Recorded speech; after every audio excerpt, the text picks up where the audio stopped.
दिल्ली चलते जहां पर शिवराज सिंह चौहान सिल्वर जुबली कार्यक्रम में पहुंचे और क्या कुछ कह रहे हैं आपको सुनाते हैं।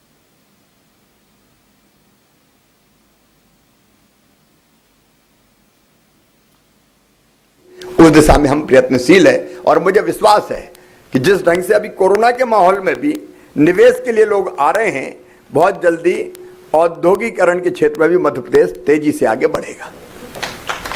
धन्यवाद महोदय जी। यस, और विद्यार्थी? यस, हाँ बोलें। नाम बोलो बेटा अपना। जी। बेटा नहीं बेटी बोलिए, बेटियां बेटों से कम नहीं है, ये गलत बात है। बेटा सर मैं बेटी बेटी। सम्माननीय मुख्यमंत्री जी एवं यहाँ उपस्थित सभी अतिथिगणों को मेरा सादर प्रणाम। मैं Ritika Sharma information technology engineering की द्वितीय वर्ष की छात्रा हूँ।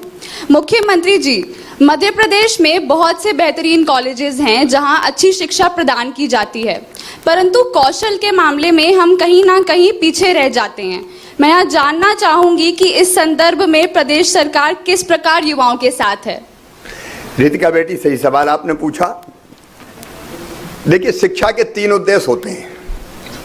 एक ज्ञान देना, दूसरा नागरिकता के संस्कार देना, अच्छा नागरिक बनाना, और तीसरा है कौशल देना। अगर स्किल्ड मैन पावर हमारे पास हो, देश में भी अगर आप स्थिति देखेंगे, प्रदेश में भी मैं कहता हूं, एक तरफ बेरोजगारी की समस्या है, लेकिन दूसरी तरफ काम के लिए लोग हमको नहीं मिलते, स्किल्ड मैन पावर हमारे पास नहीं है। इस गैप को हमको भरना पड़ेगा और इसलिए हमने तय किया है। पहले जो आईटीआई चलती थी वो कोई 2 ट्रेड 3 ट्रेड की टपरे वाली आईटीआई बहुत चलती थी। अब हमने तय किया कि सभी 10 संभागीय केंद्रों पर, जिसमें जबलपुर भी शामिल है, हम मॉडल आईटीआई की स्थापना कर रहे हैं। काम भी प्रारंभ हो गया, जबलपुर में भी उस पर काम चल रहा होगा तेजी से, ताकि संभागीय केंद्रों पर एक आदर्श आईटीआई हमारे पास हो। आधुनिक आवश्यकता के हिसाब से हम बच्चों को स्किल्ड करें और उनको देश, प्रदेश और दुनिया में कहीं भी काम मिल सके। एक ग्लोबल स्किल पार्क हम बना रहे हैं सिंगापुर के सहयोग से। बीच में मैं पिछले टर्म में सिंगापुर गया था, शायद यशोधरा जी भी उस समय हमारे साथ थी, उद्योग मंत्री हुआ करती थी, तो हमने वहां देखा वहां का स्किल पार्क। इसलिए मेरे दिमाग में आया कि मध्य प्रदेश में ये क्यों नहीं हो सकता। तो सिंगापुर के सहयोग से हम एक ग्लोबल स्किल पार्क की स्थापना भोपाल में कर रहे हैं। उस पर भी काम चल रहा है, अभी बीच में बंद हो गया था जब मामा नहीं था, अब फिर से हमने तेजी से चालू किया है। और वह एक साथ 6000 बच्चों को एडमिशन मिलेगा और वो विश्व स्तरीय स्किल पार्क हमारा होगा। और हमारी कोशिश ये है कि वहां जिसने पढ़ाई कर ली, स्किल्ड हो गया, उसको देश और दुनिया में कहीं भी तत्काल रोजगार मिल जाए, प्लेसमेंट हो जाए, उसका प्रयास हम लगातार कर रहे हैं। इसके अलावा बाकी जो आईटीआई है उनको भी हम ठीक करने का प्रयास कर रहे हैं। इंजीनियरिंग कॉलेज और पॉलिटिकल कॉलेज, जैसे अभी यशोधरा जी, गोपाल जी यहाँ बैठे हैं, यहीं की बात कर रहे थे, हम इनको भी कैसे विश्व स्तरीय बना सकते हैं, उसके प्रयास भी हम लगातार करेंगे। स्किल डेवलपमेंट की तरफ प्रधानमंत्री जी का भी काफी ध्यान है। बीच में आपने देखा होगा startup India, stand up India, skill India, digital India, एक ने कई तरह के कार्यक्रम उन्होंने प्रारंभ किए। उन कार्यक्रमों का लाभ उठाते हुए भी हम कोशिश ये करेंगे कि स्किल्ड मैन पावर तैयार करके और उनको हर स्तर पर रोजगार से युक्त बना सकें, इसकी कोशिश हम जारी रखेंगे। धन्यवाद। धन्यवाद सर। हाँ, और प्रश्न बिटिया बेटा जो भी पूछना चाहें। और आपके प्रश्न हमारे साथ माननीय मुख्यमंत्री जी आपका जवाब देने के लिए उपस्थित हैं। माननीय मुख्यमंत्री जी एवं समस्त अतिथिगण, आप सबको मेरा सादर प्रणाम। मेरा नाम श्रीम दुबे है। मैं electronics and communication engineering 2nd year की स्टूडेंट हूँ। सर, हम सभी ने देखा है कि इस कोरोना काल में, इतने कठिन समय में भी आपने दिन रात एक करके काम किया है। हम सभी आपसे पूछना चाहेंगे कि आपकी इस ऊर्जा और सकारात्मकता का स्रोत क्या है? बेटी, वो 7 दिन मुझे भूलते नहीं है जब ऑक्सीजन जैसा संकट पैदा हुआ। जबलपुर में भी अशोक जी बैठे हैं, बीच बीच में फोन करते थे, 2 घंटे की बची है, जल्दी चाहिए। सचमुच में समय तो बड़ा कठिन था, लेकिन मन में इरादा भी पक्का था। मैं ये मानता हूं कि मनुष्य अगर ठान ले तो असंभव कुछ भी नहीं है। वो चाहे तो ब्रह्मांड पे भी कमांड कर सकता है। जरूरत है संकल्प शक्ति की, दृढ़ इच्छा शक्ति की। अगर लक्ष्य तय करके पूरी ईमानदारी और परिश्रम पूर्वक प्रयास करे तो वो अपने रोड मैप बनाए, उस पर चले तो अपने लक्ष्य को प्राप्त कर सकता है। मैंने पहले तो कोशिश की कोरोना काल में कि लोगों को मैं समझाऊं, और अभी भी हम उसी भूमिका में, क्योंकि अब भी मास्क सब हट गए हैं और लोग फिर फ्रीली घूम रहे हैं। कई जगह भीड़ भाड़ फिर इकट्ठी हो गई है।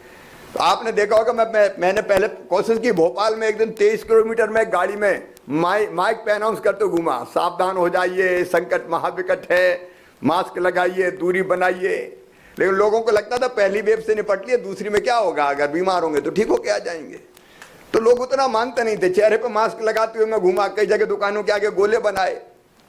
लेकिन बाद में जब डेल्टा प्लस जैसा वेरिएंट आया, क्योंकि कोरोना तो बहुरूपिया है, ये अपना रूप बदलता रहता है, पता नहीं कौन सा वेरिएंट आ जाए और कब कौन सा खतरनाक हो जाए। उस समय जब मुझे लगा कि अस्पताल भर गए, ऑक्सीजन की दिक्कत पैदा हुई, तब एक ही संकल्प पैदा हुआ कि शिवराज ये तेरे परीक्षा की घड़ी है, कोई कसर मत छोड़ना। और 7 दिन, आज तुमने पूछा है बेटी, 7 रात मैं सचमुच में, जब ऑक्सीजन का संकट था, मैं बिल्कुल नहीं सोया। क्योंकि अगर 2-2:30 बजे भी बिस्तर पर जाता था तो फिर एक फोन आता था, 1 घंटे की बची, आधे घंटे की बची। ऑक्सीजन के टैंकर के जो होते थे उसके ड्राइवर तक से मैं बात करता था, कहां पहुंचे, आगे पुलिस पीछे पुलिस। टैंकर उस समय VIP हो गया था, पायलट गाड़ी उसके लिए चलती थी। बेटी, मन में अगर चाह होती है तो राह को निकलना ही होता है। मैं ये मानता हूं कि मध्य प्रदेश मेरा मंदिर है, उसमें रहने वाली जनता ही मेरी भगवान है, और उस जनता का पुजारी शिवराज सिंह चौहान है। मन में एक ही संकल्प था कि लोगों को बचाना है, चाहे कुछ हो जाए, इसलिए दिन और रात एक करो। अकेले मैंने नहीं की, जनता के सहयोग से किया। हमने मध्य प्रदेश में प्रयोग किया, क्राइसिस मैनेजमेंट ग्रुप्स बनाए, और उसमें जैसे जबलपुर में यहाँ के सांसद, यहाँ के विधायक, यहाँ के प्रभारी मंत्री जो थे, यहाँ के अफसर, यहाँ के समाज सेवी, सबको हमने रखा। जिला स्तर पर क्राइसिस मैनेजमेंट ग्रुप, ब्लॉक स्तर पर क्राइसिस मैनेजमेंट ग्रुप, और गांव के स्तर पर क्राइसिस मैनेजमेंट ग्रुप। और मैंने जनता से कहा कि भोपाल से आदेश नहीं आएगा, क्या खोलना है, क्या बंद रखना है, सामान कैसे जाना है, आइसोलेशन में कैसे ले जाना है, इस सब में आपका सहयोग चाहिए। फैसला जनता करेगी, जनता का, जनता के लिए, जनता के द्वारा है प्रजातंत्र, इसलिए अकेला मुख्यमंत्री नहीं करेगा, मिलकर हम सब प्रयास करेंगे। और जनता जुट गई, आपने जबलपुर में भी देखा, जैसा जबरदस्त जन सहयोग मिला। मैं जबलपुर की जनता को प्रणाम करता हूं, फिर सब लोग जुटे, और इसलिए मध्य प्रदेश मॉडल बन के उभरा है। पब्लिक पार्टिसिपेशन से हमने कोरोना को कंट्रोल किया, और आज ये सुखद स्थिति है कि मध्य प्रदेश अब 33वें नंबर पे है। हमारे यहाँ कल केवल 28 पॉजिटिव केस आए हैं, जबलपुर में भी इक्का दुक्का आ रहा है। लेकिन इसका अर्थ ये बिल्कुल नहीं है। बेटी ने सवाल पूछा, इसलिए मैं हाथ जोड़ के प्रार्थना भी करना चाहता हूँ, निश्चिंत मत हो जाना। दुनिया के कई देशों में फिर से बड़ी तेजी से पॉजिटिव केस बढ़ रहे हैं, डेल्टा प्लस जैसे वेरिएंट नए नए आ जाते हैं, इसलिए सावधानी जरूर रखना। 3rd वेव की तैयारी के लिए यहाँ से निकलेंगे, मैं वहीं जा रहा हूँ, अस्पताल की व्यवस्थाएं देखूंगा, लोगों से बात करूंगा। अगर ये तड़प बेटी मन में होती है, एक जिद होती है, एक जुनून होता है, एक जज्बा होता है कि नहीं निपटना इस संकट से, तो भगवान अपने आप वैसी क्षमता अपने अंदर पैदा कर देता है कि हम सफल होते चले जाते हैं। Thank you sir. खुश रहो बेटी। धन्यवाद। हाँ, और छात्र छात्राएं जो प्रश्न पूछना चाहें, सो अवसर आपके पास है अपनी जिज्ञासाओं को शांत करने का, बोलें। माननीय मुख्यमंत्री जी और मंच पर उपस्थित सभी अतिथिगण को मेरा सादर प्रणाम। मेरा नाम पूर्णिमा श्रीवास्तव है और मैं कंप्यूटर साइंस एंड इंजीनियरिंग की 2य वर्ष की छात्रा हूँ। हम सब जानते हैं कि मध्य प्रदेश एक बहुत सुंदर प्रदेश है, भले ही फिर हम उसकी प्राकृतिक संपदाओं की बात कर रहे हों या फिर उसकी विश्व प्रसिद्ध प्राचीन स्मारकों की बात कर रहे हों। और यही कारण है कि सालाना हम इतने सारे हज़ारों की तादाद में पर्यटकों को आकर्षित करते हैं। तो मेरा सवाल आपसे ये है कि हमारी इतनी अच्छी स्थिति है, इसको हम और अच्छा करने के लिए, इसको बढ़ाने के लिए हम क्या क्या कर सकते हैं, मध्य प्रदेश सरकार क्या कर रही है, और जो युवा शक्ति जो इतनी सशक्त है, जो इतनी ज़्यादा भारी और पावरफुल है, उसको हम इसमें कैसे डिप्लॉय कर सकते हैं। टूरिज्म मध्य प्रदेश की ताकत है और पिछले दिनों जो प्रयास हमने किए इस कोरोना काल के कारण, तो बीच में भारत सरकार की कई गतिविधियां संपन्न नहीं हो पाई। नहीं, मध्य प्रदेश ने एक साथ टूरिज्म के क्षेत्र में 10-10, 11-11 पुरस्कार एक साथ जीतने का काम किया। अपार संभावनाएं हमारे पास भरी पड़ी है। आप जबलपुर के आसपास ही अगर आप देखें तो प्राकृतिक संसाधन हो, पूरा संपदा हो, अलग अलग तरह की चीजें। यहाँ तो भेड़ा घाट से लेके वर्गी डैम से लेके बांधवगढ़ कान्हा से लेके एक नहीं 3-3 वर्ल्ड हेरिटेज अपने पास है। उसके विवेचन में मैं नहीं जाता। जरूरत इस बात की थी कि हम टूरिज्म की बेहतर नीति बना के और पर्यटकों को आकर्षित करने का काम करें। दुनिया में आखिर क्या किया? मैं सिंगापुर की बात कर रहा था। सिंगापुर सेंटोसा देखने गया मैं, तो कुछ नहीं था। एक आर्टिफिशियल उन्होंने क्रिएशन वहां कर दिया। लोग पागलों की तरह वहां जाते हैं। हमने कई झीलें देखी, जरा सी झीलों में बोटिंग हो रही, दुनिया के कई देशों में आकर्षित होकर लोग जाते हैं। अब अपने आप वर्गी जैसा बड़ा डैम पड़ा हुआ है, इंदिरा सागर, वर्गी, गांधी सागर, बड़े बड़े डैम थे। तो मेरे दिमाग में आया कि मैं सेंटोसा क्यों नहीं, सेंटोसा जैसी रचना क्यों नहीं कर सकता। तो आके हमने इंदिरा सागर डैम में जहां अलग अलग आइलैंड उभरे थे, हनुमंतिया करके एक टापू डेवलप कर दिया जहां हजारों लोग आज जा रहे हैं। सैलानी एक टापू अलग डेवलप हुआ। जबलपुर के आसपास भी हमने प्रयास ये किया कि पर्यटक गतिविधियां बढ़े। इस बात की जरूरत है कि 3-4 चीजें। एक, हमारा इंफ्रास्ट्रक्चर अच्छा होना चाहिए, पहुंचने के लिए रोड्स बेहतर हो। दूसरी चीज, रहने की बेहतर सुविधाएं होनी चाहिए। फिर हमारे पास जो चीज है उसकी ठीक ढंग से मार्केटिंग होना चाहिए। और आपने देखा होगा एक नहीं अनेकों हमने विज्ञापन फिल्में बनाई जिसमें हिंदुस्तान का दिल देखो, एमपी गजब है, और उसके कारण भी आकर्षित होकर बड़ी संख्या में लोग आए। अभी अभी हमने इस टर्म में, कोरोना के कार्यकाल में भी हमने तय किया कि अपने जितने भी हमारे टाइगर रिजर्व्स हैं उनमें बरसात में वैसे नहीं जा सकते तो बफर में सफर, अब बरसात में भी वहां सफर कर पाएंगे, वैसे कार्यक्रम शुरू किए। हॉट बैलून जैसी योजना जिसमें ऊपर बैठ के आप उड़ो। एक नहीं, ऐसे कई नए इनोवेटिव आइडियाज हम लेके आए। और दूसरी तरफ स्थानीय जो निवासी हैं, हमारे बेटा बेटी हैं, उनकी ऊर्जा का भी इस्तेमाल हम कैसे करें, तो उसके लिए मैनेजमेंट के कोर्स, उसके लिए ट्रेनिंग, गाइड से लेके अलग अलग तरह की जो व्यवस्था होती है वो भी हम करने का प्रयास कर रहे हैं। और टूरिज्म का रोजगार से भी गहरा रिश्ता है, क्योंकि टूरिस्ट अगर आता है तो खर्च करने की मानसिकता से आता है, तो कई लोगों को रोजगार मिलता है, चाहे वो गाड़ी में चलने वाले हों, चाहे वो होटल में रहने वाले हों, चाहे वो चाय नाश्ता करने वाले हों। अब तो हम वेलनेस सेंटर जैसी कई चीजें खोल रहे हैं। आयुष का और अपने पंचकर्म का इस्तेमाल करके अलग तरह का रूरल टूरिज्म कैसे हो सकता है। मेरे दिमाग में अभी मैं अमरकंटक गया था तो मुझे लगा कि यहाँ अगर हम छोटी छोटी कुटियां बना दें तो कई लोग ऐसे जिनको अकेले में रह के साधना करनी है, लिखना है, पढ़ना है, उसका भी एक अपना अलग आकर्षण है।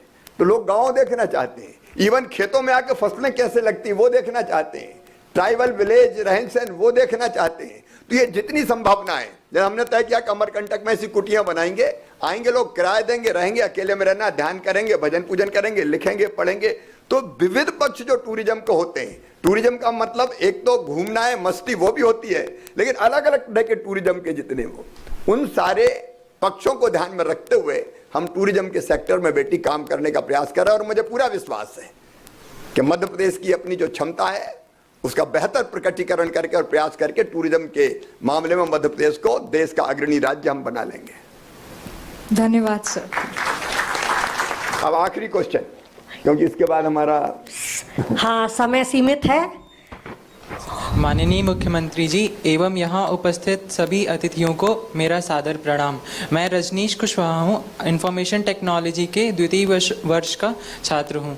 सर, मेरा सवाल यह है कि मध्य प्रदेश में युवा इंजीनियर्स के लिए आगे बढ़ने के अवसर प्रदान करने की दिशा में सरकार द्वारा क्या क्या प्रयास किए जा रहे हैं? रजनीश, 3-4 चीज़ें मैं कहना चाहूँगा। एक, मेरी चिंता ये थी कि हमारे ऐसे बेटे बेटी जो पढ़ने में तो मेधावी इंटेलिजेंट है, अब सरकारी कॉलेज के साथ साथ प्राइवेट कॉलेजेज भी काफ़ी हो गए हैं, और कॉलेजेज में मेडिकल कॉलेजेज भी हैं, इंजीनियरिंग कॉलेज भी है, और प्राइवेट सेक्टर को भी हमको आगे बढ़ाना पड़ेगा, बढ़ाना चाहिए। इसलिए मेरी पहली चिंता ये थी कि जो हमारे गरीब परिवारों से भी बच्चे आते हैं, किसी भी वर्ग के हों, लेकिन निर्धन परिवारों से, मिडिल क्लास से, लोअर मिडिल क्लास से आ गए, तो वैसे बच्चों को भी पढ़ना चाहिए। तो बेटा, उसके लिए हमने पिछली बार मेधावी, आपको ध्यान होगा, मेधावी विद्यार्थी योजना बना के तय किया कि मध्य प्रदेश की धरती पर मैं वो दिन नहीं देखने दूंगा जब किसी ऐसे बेटा को या बेटी को जो संपन्न परिवार में पैदा ना हुआ हो, गरीब घर में पैदा हुआ हो, उसके मन में ये भाव आए कि काश मेरे माँ बाप के पास भी पैसा होता। हमने मेधावी विद्यार्थी, मुख्यमंत्री मेधावी विद्यार्थी योजना बना के तय किया कि उनकी सारी फीस भरने का काम उनके मम्मी पापा नहीं करेंगे, उनका मामा शिवराज सिंह चौहान करेगा।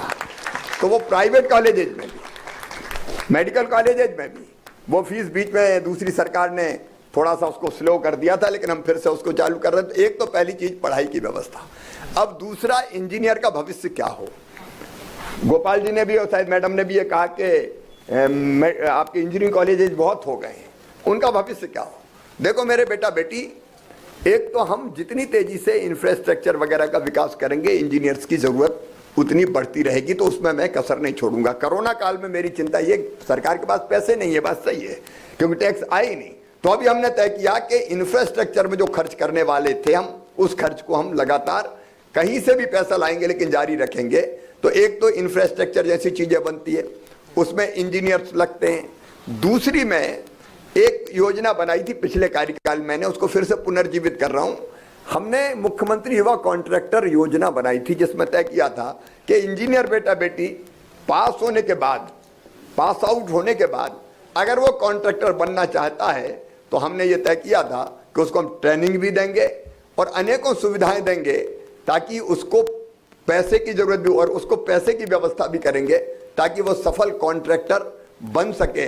वो प्रयास भी हमने किया था, उसको हम फिर से पुनर्जीवित करने का काम करेंगे।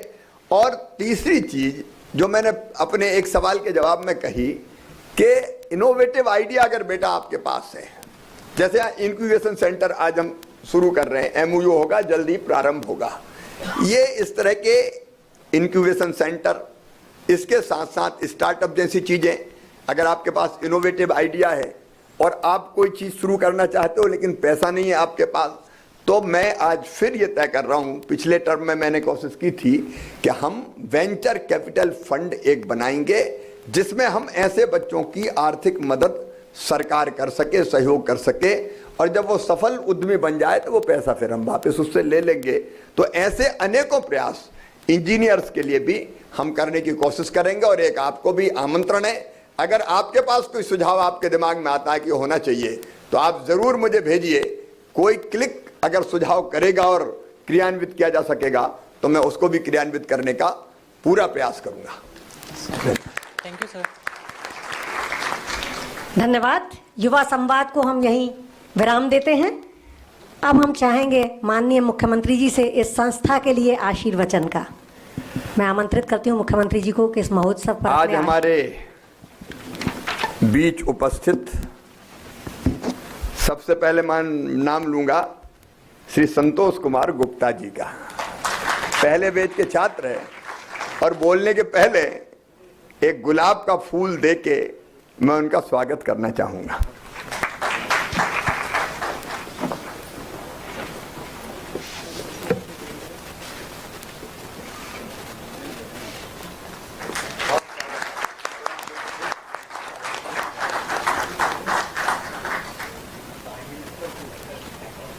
मैं बोलने के बाद दे दूं?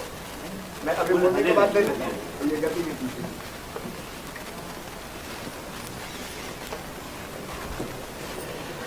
जबलपुर के छात्र, और कौन सी टाकीज थी, श्याम टाकीज, मुझे बताया कि वहां बैठा करते थे श्याम टाकीज पे। लेकिन आज मध्य प्रदेश के इंफ्रास्ट्रक्चर को ठीक करने का दायित्व जिनको दिया है पीडब्ल्यूडी मिनिस्टर और यहाँ के प्रभारी मंत्री आदरणीय पंडित गोपाल भार्गव जी, जिनको मैंने जो सवाल आपने पूछे बेटियों ने और बेटे ने भी, उन आइडियाज को इंप्लीमेंट करने, विशेषकर स्किल्ड मैन पावर तैयार करने की जो जवाबदारी सौंपी मैडम, मैंने आपकी क्षमताओं को देख के सौंपी कि आप इनोवेटिव आइडियाज आपके पास होते हैं और आप जो काम करती हैं पूरे दिल से करती हैं। तो ऐसी हमारी तकनीकी शिक्षा मंत्री श्रीमती यशोधरा राजे सिंधिया जी, हमारे बहुत सक्रिय जुझारू विधायक और स्वर्गीय ईश्वरदास रोहाणी जी की विरासत को आगे बढ़ाने वाले मेरे मित्र आदरणीय अशोक रोहाणी जी, मुकेश गुप्ता जी, ए.के. शर्मा जी, सभी मित्र जो मंच पर हैं और नीचे हैं, और जैका के लोग भी जुड़े हुए हैं, ऑनलाइन जुड़े हुए हैं। आजकल ऑफलाइन से पावर पर ऑनलाइन है। कोरोना ने कई चीजें सिखा दी अपन को, अब आमने सामने मिलने की जरूरत ही नहीं है। मैंने भी इतनी वर्चुअल मीटिंग्स की हैं कि अब लगता है बुलाने की जरूरत ही नहीं है, ऑनलाइन बात करो। ऐसे ऑनलाइन हमसे जुड़े हुए जेका के सभी आदरणीय सदस्यगण और उपस्थित सभी वरिष्ठगण, मेरे प्रिय लाडली भांजियों, प्रिय भांजों, और मुझे देश और दुनिया भर में सुन रहे बहनों और भाइयों, ये मेरे लिए भी सौभाग्य का क्षण है क्या जबलपुर इंजीनियरिंग कॉलेज के 75वें वर्ष के, और ये ऐतिहासिक अवसर है, 75 वर्ष की यात्रा, और मुझे यहाँ आने का सौभाग्य मिला है। मैं सचमुच में प्राचार्य जी का और इस टीम का हृदय से आभार व्यक्त करता हूँ। ये ऐतिहासिक कॉलेज है। अभी गुप्ता जी कह रहे थे कि बनारस और मुंबई के बीच में कोई कॉलेज ही नहीं था, तो आप देखिए कहाँ, बनारस गंगा मैया के किनारे और मुंबई समंदर के किनारे, तो बीच में ये हृदय स्थल था अपना संस्कार धानी जबलपुर। शायद भगवान की भी इच्छा थी कि जबलपुर में ये इंजीनियरिंग कॉलेज प्रारंभ हो, और 75 वर्षों की इस गौरवशाली यात्रा।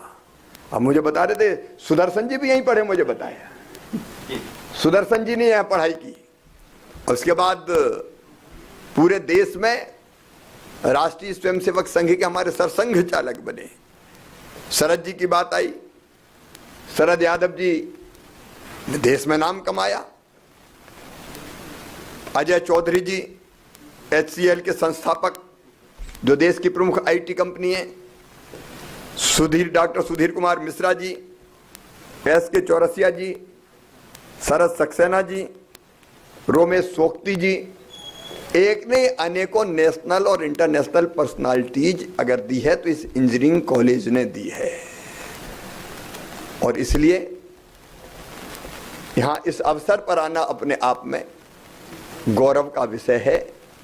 अब इस कॉलेज के कैंपस को देखकर मुझे, आज मैं कह रहा था गोपाल जी यशोधरा जी से कि कई बार जो रोज की गवर्नेंस होती है ना, उसमें इतनी व्यस्तताएं होती है कि हम अपने प्रदेश की कई विशिष्टताएं नहीं देख पाते।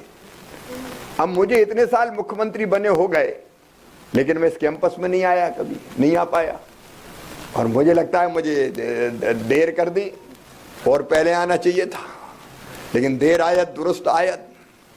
अब आके जब इस कॉलेज को देखा है तो मन में एक ही भाव उत्पन्न मेरे हुआ है कि हमारे इस इंजीनियरिंग कॉलेज को, जो हमारी धरोहर है, इसको हम विश्व स्तरीय महाविद्यालय के रूप में, इंजीनियरिंग कॉलेज के रूप में स्थापित करने के प्रयास प्रारंभ करें। हम जानते हैं कि एक दिन में नहीं होगा, ये इसमें वर्षों लगते हैं, लेकिन प्रारंभ करने में तो कोई हर्जा नहीं है, और इसलिए उसको हम प्रारंभ करेंगे। मेरे OSD भी हैं, लक्ष्मण मरकाम भी यहीं पढ़े हुए हैं, मुझे बताया कि मैं भी इसी कॉलेज में पढ़ा हुआ हूँ। एक ने अनेकों हस्तियां इस कॉलेज ने दी है, लेकिन समय के साथ साथ अब डॉक्टर शंकर दयाल शर्मा जी, उनको मैं प्रणाम करता हूँ, वो आए थे और उन्होंने 2 शाखाएं यहाँ खोलने की उस समय बात की थी। जब हम आ रहे थे तो रास्ते में बात हो रही थी कि अब स्नातक स्तर पर यहाँ 2 और नवीन शाखाओं की जरूरत है, और इसलिए हम लोगों ने वर्कआउट किया पहले, और अब ये तय कर रहे हैं कि आर्टिफिशियल इंटेलिजेंस एवं डेटा साइंस और मैकाट्रॉनिक्स इंजीनियरिंग, ये 2 नवीन शाखाएं इस इंजीनियरिंग कॉलेज में प्रारंभ की जाएंगी। अब गुप्ता जी ने कुछ चीजें बताई है, प्रिंसिपल साहब भी बड़े चतुर हैं, उनको जो कहलवाना था खुद नहीं कहा, गुप्ता जी से कहलवा दिया। हाँ, मुझे बताया कि क्या जो पढ़ा रहे हैं उनका कोई अभी पूरा कोई टर्म पूरा होने वाला है, उसको बढ़ाने की जरूरत है, नहीं तो दिक्कत आएगी पढ़ाई में। सितंबर 30, तो ठीक है, चिंता काय को करते हो, सितंबर 30 के बाद दिक्कत नहीं आएगी, उसका इंतजाम करेंगे। अब यहाँ प्रभारी मंत्री बैठे, यशोधरा जी बैठी, यशोधरा जी ने कहा प्रभारी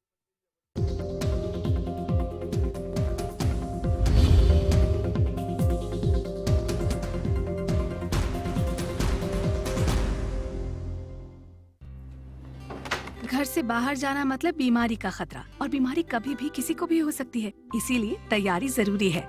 PolicyBazaar.com पे 1 करोड़ का हेल्थ इंश्योरेंस और टर्म लाइफ इंश्योरेंस सिर्फ 400 रुपए महीने से शुरू। PolicyBazaar.com।